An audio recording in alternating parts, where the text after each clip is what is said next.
Donald Trump's latest sports crusade has turned its focus to Roger Clemens, the seven-time Cy Young winner whose case for Cooperstown remains one of the most polarizing in baseball history.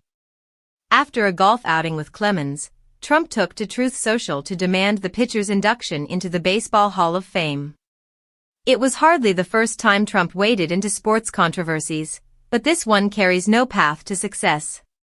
The Baseball Hall of Fame is an entirely independent institution, and Major League Baseball Commissioner Rob Manfred has no power over who is inducted.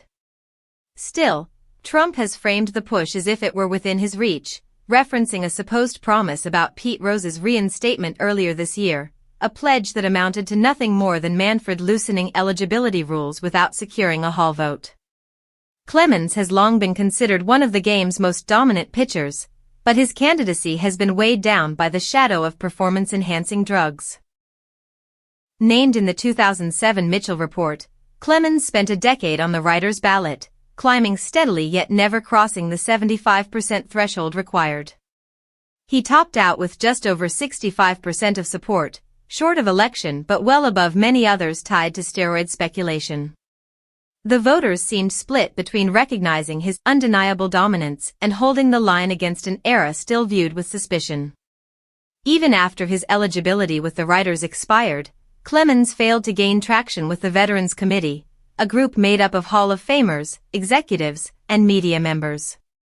In 2 years, he has drawn little more than a handful of votes, nowhere near the 12 of 16 required for enshrinement. For many within the sport, the book on Clemens has already been closed. Trump's backing might make headlines, but it does little to change entrenched attitudes among baseball's gatekeepers. Clemens, however, welcomed the attention. Posting alongside his son after the golf outing, he thanked Trump for the support and said he appreciated someone standing against what he called fake news. To Clemens, his career was about winning and securing a future for his family, not public approval. Yet Cooperstown remains elusive, and his critics show no signs of reconsidering. For all of Trump's bluster, the reality is that the Hall of Fame is not a political arena and no amount of presidential pressure will erase the doubts tied to Clemens' career.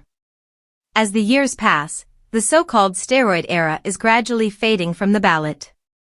By the time Alex Rodriguez drops off, baseball's Hall voters may quietly move on, leaving Clemens outside looking in, a reminder that even overwhelming talent cannot fully overcome controversy.